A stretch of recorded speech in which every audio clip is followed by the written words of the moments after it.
सभी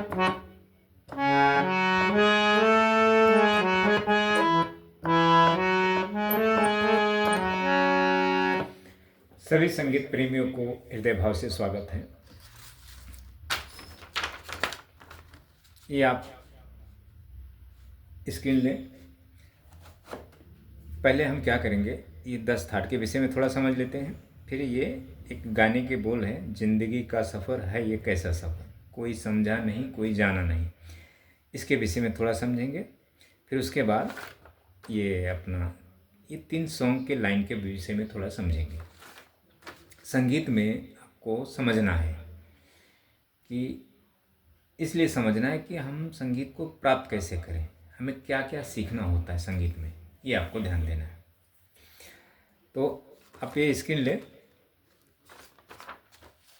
देखें दोस्तों, हमने ये स्किल से हमने इस सॉन्ग को लिया, यहाँ से ओरिजिनल सॉन्ग बजा हुआ है, किशोर जी ने गाया है इस स्केल से, C D E F sharp से। तो समझ लें कि अगर आपको वाद्य पर ये बजाना है, गाने की धुन को बजाना है, तो अब आपको इस स्केल से 10 थाट के विषय में पता होना चाहिए। ये मध्य स्वर है, आगे हमने लिखा है तार स्वर आगे, और ये मंद्र मध्य तार। इस बटन से आपको 10 थाट बजाने आना चाहिए, अच्छी तरह नॉलेज हो इस बटन से। हालांकि सभी बटनों से आना चाहिए, पर अभी जो मैं सॉन्ग लिया हूँ यहाँ से आपको ये आना चाहिए। अगर आपको ये आता है 10 थाट बजाना, तो आप इस गाने के नोटेशन को समझ सकते हैं, और नोटेशन देखकर आप 50% आप बजा सकते हैं। चाहे आप गिटार बजाएं, चाहे आप पियानो बजाएं। अगर गिटार आपने सरगम के माध्यम से सीखा होगा तो आप बजा लेंगे, पियानो आपने सरगम के माध्यम से सीखा होगा तो आप बजा लेंगे नोटेशन देखकर। नहीं तो फिर आपको वेस्टर्न में जाना पड़ेगा, ऐसा है दोस्त। तो हिंदी के माध्यम से अगर आपने सीखा होगा तो आप बजा लेंगे कोई भी वाद्य पर ये, लेकिन 50% आप बजाएंगे, अच्छे से नहीं बजा पाएंगे थोड़े। अच्छा, तो ये चीज़ आपको आनी चाहिए। आप कहीं भी जाके सीखें, प्रैक्टिकल गुरु करके, हर बटन पे आपको 10 थाट के विषय में पता हो। अगर आपको ये चीज़ का ज्ञान नहीं है 10 थाट का, तो फिर समझ लें कि आप कभी वाद्य नहीं बजा सकते, न कभी आप सिंगिंग सही से कर सकते, अच्छे कलाकार बन सकते, सिंगर बन सकते, ना अच्छे वाद्य प्लेयर बन सकते। अच्छा, जो गा बजा रहे हैं, गायकी कर रहे हैं, बजा रहे हैं, वाद्य बजा रहे हैं, सिंगिंग कर रहे हैं, वो 99% गॉड गिफ्टेड होते हैं जितने आप देखते हैं। तो मैं आपको उनको एक पहचानने का एक तरीका बता देता हूँ कि कौन व्यक्ति गॉड गिफ्टेड है, कौन संगीत सीखा हुआ है, संगीत प्राप्त शास्त्र के माध्यम से प्राप्त किया है। अब देखें दोस्तों, समझो मैं इस स्केल से गा रहा हूँ इसी सॉन्ग को, किशोर जी का जो इस सॉन्ग से है। जिंदगी का सफर है कैसा सफर, कोई समझा नहीं कोई जाना नहीं। मुझे गाना याद नहीं है, थोड़ा मैंने लाइन लिखा है तो मैं आपको सिर्फ गा के बता रहा हूँ, वापस से देखें। जिंदगी का सफर है कैसा सफर, कोई समझा नहीं कोई जाना नहीं कोई जाना नहीं। तो जिस हिसाब से उन्होंने गाया है मैं कोई सिंगर नहीं हूँ दोस्तों, मैं सिर्फ आपको एक शिक्षा के माध्यम से बता रहा हूँ। अब ये लाइन हमने यहाँ से गाया, अब वापस से देखा। जिंदगी का सफर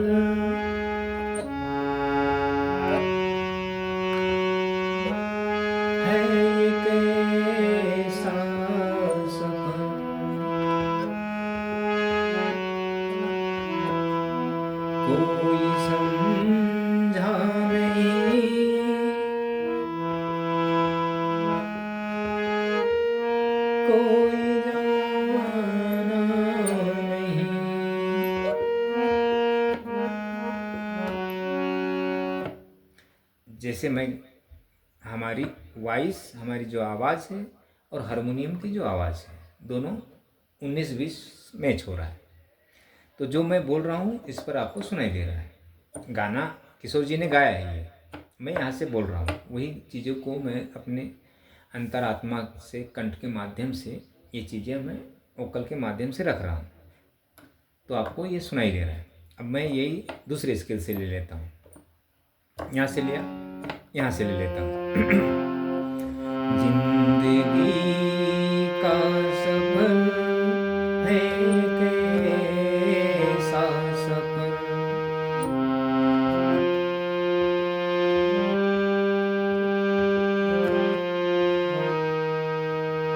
कोई समझा नहीं, कोई जाना नहीं।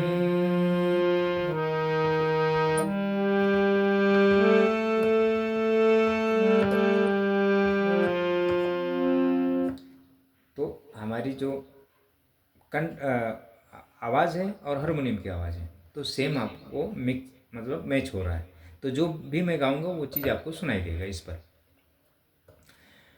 तो अब देखें दोस्तों, ये हो गया शास्त्र की मतलब हमने शास्त्र के हिसाब से ये संगीत को धारण किया है, मतलब प्राप्त किया है। हम जो भी गाएंगे आपको इंस्ट्रूमेंट पर सुनाई देगा, चाहे गिटार पे मैं गाऊं, बजाऊं, या पियानो पे, या बेंजो पे, या फ्लूट पे, या हारमोनियम पे, किसी भी स्केल से इसी के गाने को।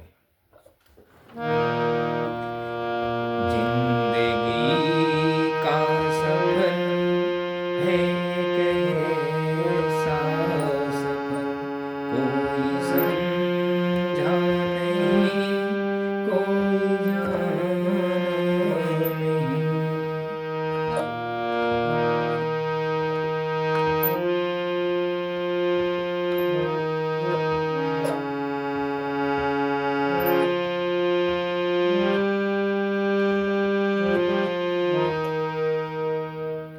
अच्छा, अब यही गाने को या कोई भी गाना, कोई भी सॉन्ग, कोई भी गुरु अगर आपको हारमोनियम के माध्यम से शिक्षा दे रहे हैं या ऐसे गा बजा रहे हैं, तो आपको ये देखना है कि जिस स्केल से वो बंदा गा रहा है उसकी हारमोनियम की आवाज़ और उसकी आवाज़ मैच हो रही या नहीं हो रही। अगर मैच नहीं हो रही तो समझ लो आप वो गॉड गिफ्टेड है, बहुत अच्छा बजाएगा वो इंस्ट्रूमेंट, बिना गाए हुए अच्छे से बजाएगा।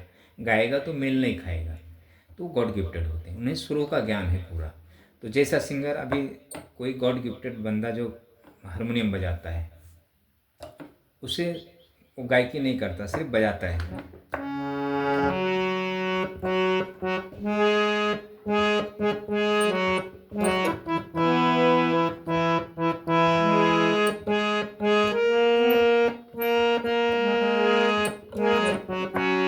हारमोनियम पे तो ये स्लो गाना है, सॉन्ग है। तो हारमोनियम पे या कीबोर्ड पे जिधर भी बजा रहा है वो, किसी भी स्किल से बजाएगा वो, उसको वो गॉड गिफ्टेड है, सुरों का ज्ञान है। अगर वही चीज़ अगर वो गा के बजा रहा है तो उसकी आवाज़ अलग जाएगी, मतलब मेल नहीं होगा इंस्ट्रूमेंट का और उसका, तो समझ लेने का गॉड गिफ्टेड है ऐसा। उससे शास्त्र पूरा नॉलेज है, थाट राग जो भी जितना है सब पढ़ना तो है, ये शास्त्र है, ये बुक है, बुक कोई भी पढ़ सकता है। और ऑलरेडी उसको गाने बजाने आता है, तो बुक पढ़ने में क्या है, तो कोई भी स्किल से आपको सारे गामा पा धा निसा के माध्यम से राग थाट जो भी है बताएगा। लेकिन आपको समझना है कि ये गुरु सीखा हुआ है या गॉड गिफ्टेड है, शास्त्र के माध्यम से सीखा हुआ है या गॉड गिफ्टेड है। तो ये दो आपको जानकारी मिल जाएगी, पता चल जाएगा। तो गॉड गिफ्टेड जो होता है वो किसी को सिखा नहीं सकता है दोस्तों, क्योंकि उसे ईश्वरीय वैसे ही प्राप्त है, और एक जो शास्त्र विद्या के माध्यम से प्राप्त किया है संगीत को, तो वो जैसे प्राप्त किया है उसी हिसाब से आपको शिक्षा दे सकता है, बता सकता है कि इस मार्ग पे चलोगे तो आएगा, नहीं चलोगे तो नहीं आएगा, सीधा। और वो कभी झूठ नहीं बोलेगा, हमेशा सत्य बोलेगा वो, उसे पैसे की लालच नहीं होती, लालच नहीं होता है। वो शिक्षा देगा तो सही देगा, नहीं तो नहीं शिक्षा देगा, आपसे दूरी कर लेगा वो, ऐसा है। तो ये ऐसे लोग बहुत ही कम, ना के बराबर होते हैं। अच्छा, ये आपको एक बार मैं प्ले करके बता देता हूँ, अगर आपको समझा तो बजाए, नहीं तो सिर्फ समझना है आपको इस स्केल से। जिंदगी का सफर है कैसा सफर, कोई समझा नहीं, कोई जाना नहीं।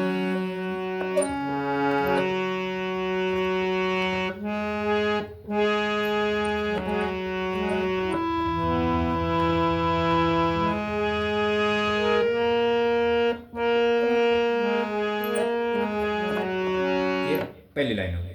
फिर दूसरा, ये है कैसी डगर, चलते हैं सब मगर, है ये कैसी डगर। तो यहीं पे इतनी स्केल में बजा हुआ है।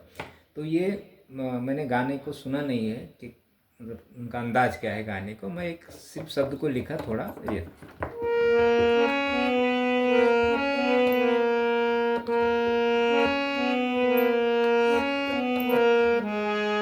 कोई समझा नहीं, कोई जाना नहीं।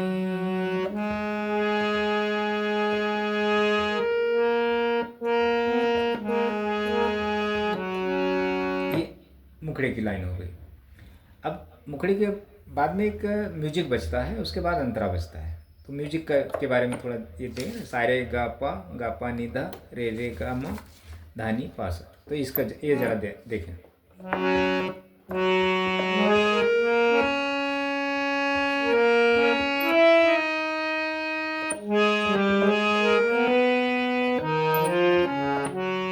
ऐसे बजता है।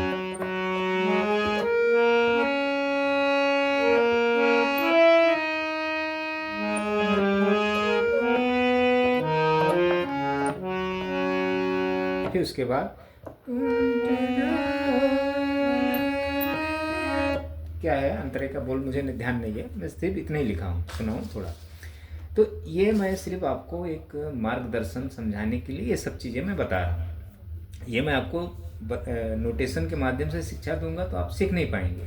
थोड़ा आप बजाने की कोशिश करेंगे, बस उतना ही, उससे ज़्यादा कुछ आएगा नहीं। बजा के फिर परेशान होकर छोड़ देंगे, फिर दूसरे गाने पे चले जाएंगे। आप ऐसे चलते जाएंगे गाने पे और कुछ आएगा जाएगा नहीं आपको। तो ये आपको समझना ज़्यादा ज़रूरी है, ये मैं जो आपको बता रहा हूँ। देखें दोस्तों, संगीत आसान चीज़ नहीं है। ये जो गुरु लोग आपको बताते हैं ना कि ये मतलब अलग अलग उनके अंदाज होते हैं, तो अब देखें वो उनकी सोच, उनका मत क्या है वो जाने, हम किसी को कुछ बोल नहीं सकते।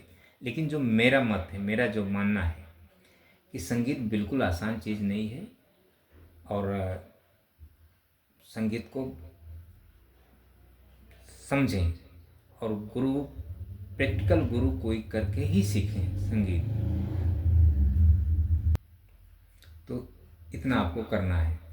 यूट्यूब की वीडियो भी देखें आप, कैसे लोग शिक्षा देने का काम कर रहे हैं, वो भी कर सकते हैं। आप अपने मर्जी के मालिक हैं, लेकिन मेरा जो बताने का जो उद्देश्य है कि आप प्रैक्टिकल गुरु करके ही सीखें, हारमोनियम ही धारण करें, पियानो गिटार ये सब चीज़ छोड़ दें। अच्छा, गिटार पे आपने देखा होगा बहुत सी फीमेल्स गाने गाती हैं गिटार के माध्यम से, लड़के भी गाते हैं, फीमेल्स मेल दोनों। तो वो सभी गॉड गिफ्टेड हैं दोस्तों। वो गॉड गिफ्टेड का मतलब क्या है, जब तक उनकी नई उम्र है वो गाते हैं। जब उम्र उनकी आगे होते जाएगी धीरे धीरे, तो वोकल उनका धीरे धीरे कंठ काम करना बंद हो जाएगा। फिर वो संगीत से सदा के लिए वंचित हो जाएंगे, फिर वो कभी जीवन में संगीत प्राप्त उनको नहीं होगा। देखें दोस्तों, एक गूंगा, एक बहरा, एक अंधा, ये तीनों व्यक्ति को अगर शिक्षा दी जाए तो अंधा व्यक्ति संगीत सीख लेगा, लेकिन गूंगा और बहरा ये दो व्यक्ति को कभी संगीत शिक्षा मतलब कभी ये संगीत सीख नहीं सकते ना, मतलब संगीत से कुछ मतलब नहीं उनके लिए। अच्छा, अंधा व्यक्ति सिर्फ अंधा है, सुनाई दे रहा है और बोल रहा है तो सीख लेगा। अच्छा, हम लोग देखते भी हैं, सुनते भी हैं और बोलते भी हैं, फिर भी संगीत हम लोग नहीं सीख पा रहे। तो अब अंधा व्यक्ति संगीत सीख सकता है, बाकी वो दो नहीं सीख सकते। तो संगीत अदृश्य है, तो अदृश्य चीज़ समझ लें कि कोई शक्ति है, दिव्य शक्ति है, जो भी है, ईश्वर है। तो कैसे आप इसको आसानी से प्राप्त कर लेंगे? तो ऐसा है कुछ दोस्तों। अच्छा, ये हो गया आपका, ये देख लें और ये थोड़ा देख लेते हैं। अच्छा, अब इसके विषय में थोड़ा समझ लेते हैं। पहली लाइन है, अब ये जो गाने की लाइन है, सजी नहीं बारात तो क्या, आयन मिलन की रात तो क्या। अब ये समझ लें 32 मात्रा, 32 या 31 मात्रा का होगा, मैंने सही से काउंटिंग नहीं किया है। ये मात्रा है, ये जितने वाक्य हैं ना, दिख रहे हैं ना, ये वाक्य शब्द जो है, ये सब बोलने का एक अंदाज होता है, ये सीखना होता है। ये छंद इसको कहते हैं। कविता समझ लें, काव्य समझ लें, जो भी, ये वाक्य। दूसरी लाइन देखें, ये 54 मात्रा की है। तीसरी लाइन देखें, ये 43 मात्रा की है, या जो भी 1-2 मात्रा इधर उधर कम होगा, बस मैंने लिख दिया। अब इसको कैसे हम गाते हैं, ध्यान दें। पहला यहाँ से ले लेते हैं, यहाँ से। हालांकि वो सॉन्ग, ये सॉन्ग यहाँ से ऐसा है, सज नहीं बारात तो क्या, आयन मिलन, सज नहीं बारात तो क्या, आयन मिलन की। नहीं, यहाँ से नहीं, यहाँ से रहेगा शायद। क्या ध्यान नहीं मुझे, हाँ शायद यहीं से, हाँ यहाँ से। सज नहीं बारात तो क्या, आयन मिलन की रात तो क्या। अब यहाँ से मेरा गला नहीं चल रहा है दोस्तों, मेरा रियाज साधना नहीं है, मैं सिर्फ 30% मेरा जो गला है ना तैयार है, इससे ज़्यादा नहीं। मैं बेसुरा हूँ, क्योंकि मैं रियाज साधना करने मुझे वक्त भी नहीं है, और बस जितना मैं आपको बता सकूँ उतना ही मैं गला तैयार किया हूँ, इससे ज़्यादा नहीं। तो यहाँ से समझो ये सॉन्ग बजा, तो मैं यहाँ से गा के बता देता हूँ, यहाँ से मेरा थोड़ा गला चलेगा। सज नहीं बारात तो क्या, आयन मिलन की रात तो क्या, ब्याह किया तेरी यादों से, गठबंधन तेरे वादों से। अब ये सॉन्ग समझो हमने यहाँ से गाया, तो ये जो शब्द बोलने का एक जो अंदाज होता है, सज नहीं बारात तो क्या,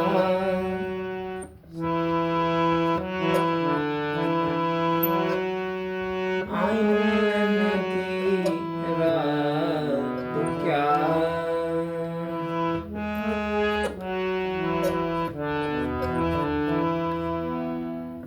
अभी बड़ा कठिन सॉन्ग है, तो अब देखें जैसा मैं गा रहा हूँ वैसे ही आपको सुनाई दे रही है।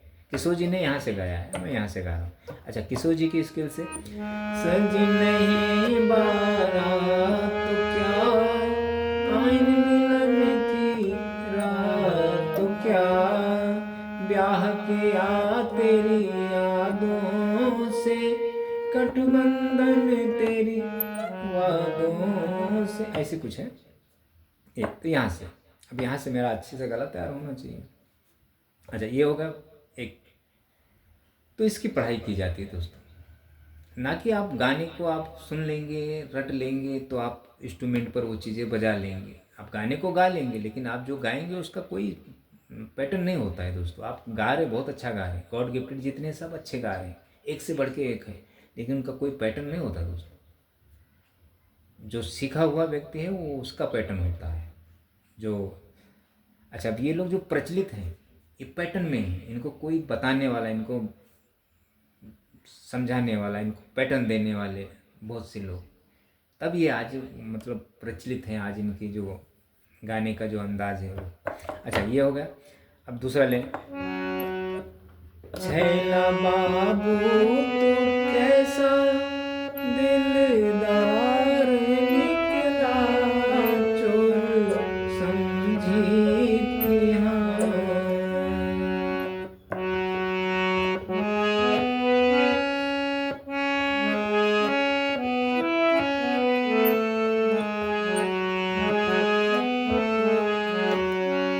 चोर समझी थी मैं, चोर समझी थी मैं, थानेदार निकला चोर समझी थी मैं, छैला बाबू को कैसा दिलदार निकला चोर समझी थी मैं, थानेदार निकला चोर समझी थी मैं। तो अभी ये चीज़ें मैं खुद गा रहा हूँ, तो मेरे आपको सुनाई दे रहा है, ये ऐसा है। यहाँ से ये गीत बजा हुआ है। अच्छा, अब दूसरा तीसरा ले लें। एक गोटेदार लहंगा निकलूं जब डाल के,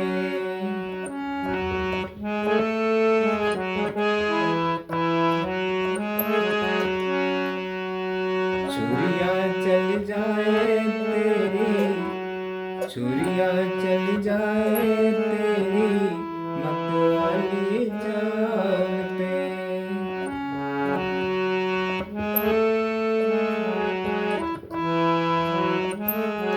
जैसा भी है। मैंने सिर्फ एक लाइन लिखा, मैं सिर्फ आपको बताने के लिए काम बता रहा हूँ। तो ये सब चीज़ें दोस्तों, लाइन जो है ना, ये इसकी पढ़ाई होती है, इसको संगीत के माध्यम, इसको छंद कहते हैं, साहित्य में जाया जाता है, ये मेन होता है। ये पैटर्न है आपका, इसी पैटर्नों पे हम रखते हैं। इसमें राग की उत्पत्ति होती है, तो राग के पैटर्न या जो भी पैटर्न हम बना के वो भावनाएं अपनी प्रकट करते हैं। तो बहुत बड़ी पढ़ाई है दोस्तों ये। ऐसे आसान शिक्षा नहीं कि आपने गाने के नोटेशन सरगम बजा लिया, आपने सारेगामापाधानिसा कर लिया या रट लिया या अलंकार बजा लिया तो आप ये गाने बजा लेंगे। नहीं दोस्तों, ये छोड़ दें, ये जो सारेगामापाधानिसा ये एक पैटर्न है, ये तो सीखना ही पड़ता है, क्योंकि आप ये भावनाएं रखेंगे कैसे जब तक आपको ये नहीं आएगा। ये जब आप सीखेंगे तो किस पे रखेंगे? मान लिया चलो आपने ये पहले सीख लिया, तो इस पर रखेंगे क्या गा के रखेंगे? तो ये तो सीखना पड़ेगा ना। तो ये ऐसे थोड़ी कि आपने गाने सुन लिए और दिमाग में रख लिया और आप सजी नहीं बारात तो क्या, इन मिलन की रात तो क्या, आपने बजा लिया और इंस्ट्रूमेंट पे। गाने को तो आप गा लेंगे क्योंकि आपको अनुकरण मिल जाएगा, लेकिन अनुकरण करेंगे तो आपका कोई स्किल थोड़ी होगा। आप बहुत अच्छा गाएंगे लेकिन स्किल नहीं होगा तो वो अशुद्ध है। और जो किशोर जी ने गाया है ये स्किल में है, पैटर्न में है, राग पे है, तो ये सजीव है। आप जो गा रहे हैं वो निर्जीव है, आप इन्हीं को कॉपी करके गा रहे हैं। आपकी जो कंठ है निर्जीव है, मतलब जो आप गा रहे हो अशुद्ध कंठ है आपकी। आप कितना भी सुरीले अंदाज में गाओ लेकिन आपका कंठ अशुद्ध है। ये सजीव है, इनके कंठ शुद्ध है, तभी ये प्रचलित है। ऐसा दोस्तों, तो इतना आप देखें, थोड़ा आप मेरे वीडियो के माध्यम से समझें और मुझे फॉलो करते रहें।